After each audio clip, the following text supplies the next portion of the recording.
I viewed the autopsy pictures. They had the frontal part of the cerebrum here in the skull out.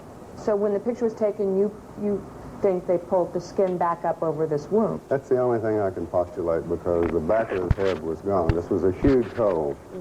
It was on the right. It was 9 to 10 centimeters across, and you could look right into the brain. Crenshaw. Large hole is at the front of the head. See something else. This is just almost a personal a question. Are you pretty comfortable today with the notion that someone was firing at President Kennedy somewhere from the front? Yes. Are you equally comfortable, or are you not comfortable with the notion that there is forgery of some sort in the official documents of this? I feel there probably is. I certainly could not be, you know, held down to saying exactly how that is, or even approximately how it is, perhaps. But I feel that there has been some kind of attempt to cover up what was going on. The witness saw. Was there corroboration for a shot from the front? Dallas clothing manufacturer Abraham Zapruder filmed the motorcade as it drove down Elm Street. It was about halfway down there. I had a shot. And he slumped to the side like this. Then I had another shot or two. I couldn't say what it was, 1 or 2. And I saw his head practically open up, all blood and everything.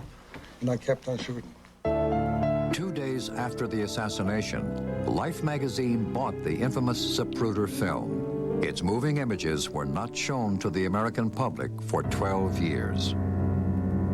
The most obvious thing you extract from the film is that the head moves backward, and that suggests a shot from the right front. It is unknown exactly what the film suggested to the members of the Warren Commission, since their report failed to even mention Kennedy's violent reaction to the headshot. That's right, folks.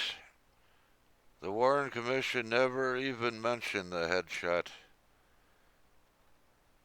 Think about that. It was the Zapruder film that caused the second major investigation because of the Zapruder film.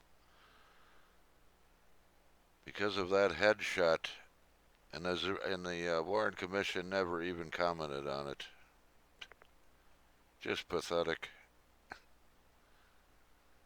And Abraham Zapruder, that's what he told the Warren Commission. He saw the president hit on the right side of the head. He thought perhaps the shots came from behind you. Well, yes.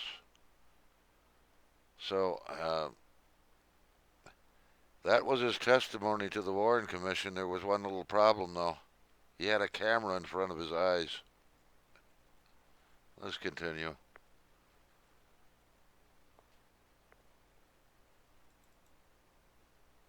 Let me show you, to my best recollection, what the wound looked like to me that day in trauma room 1. Before each doctor looked at the photos, he described the wounds he had seen back in 1963. I could see the president's head wound quite well, and I was probably looking into a wound that was on the lateral or the side part of the head and the back part of the head. It would be this portion of the head right here. As I remember, it's like this, that there was a big wound, big deficit in his skull and the temporal parietal area.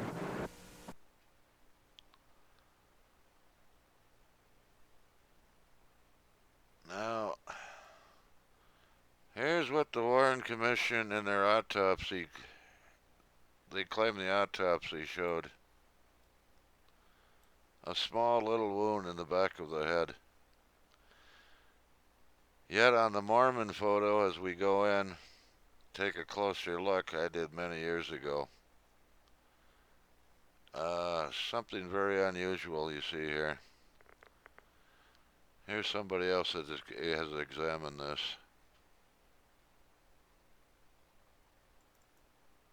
Inconsistencies within, and the pristine Mary Moorman photograph allowed me to go in and actually measure the wound optically without image processing.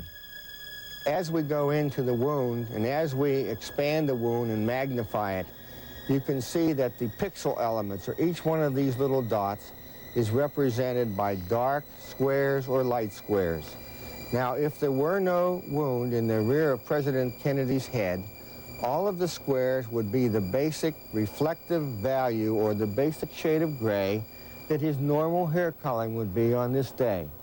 Every time in my years of experience with this, when there is a concave or convex area that is a deformation of the overall image, there is absolutely no question that the case is, as it goes darker under this situation, that this is going from an area on the top of President Kennedy's head down into an extremely deep hole, because the entrance wound that supported this exit wound was fired from the right frontal area of President Kennedy, and it exited through the rear.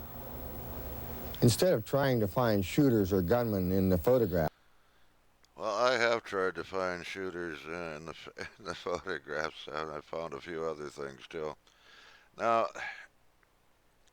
before these images were made, were found, the Warren Commission defenders had some little hope, some case to keep fending off reality and truth.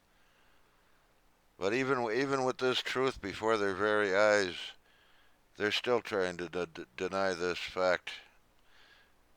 Now, is this the only image I've got of the back of the president's head? No. I also looked somewhere else. Thanks to Robert Grodin's enhancements of the Zapruder film, they were zoomed in some. I've zoomed in either further, and this is what I see. So we have two independent photos here, the Mormon photo and the Zapruder film, which both show this large wound in the back of the president's head. This is not words. This is hard evidence, hard photographic evidence of an exit wound in the back of the president's head.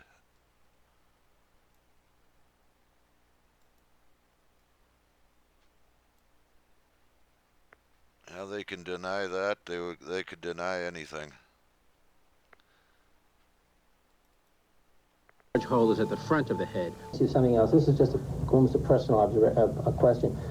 Are you pretty comfortable today with the notion that someone was firing at President Kennedy somewhere from the front? Yes. Are you equally comfortable, or are you not comfortable with the notion that there is forgery of some sort in the official documents of this? I feel there probably is. I certainly could not be, held down to saying exactly how that is, or even approximately how it is, perhaps. But I feel that there has been some kind of attempt to cover up what was going on.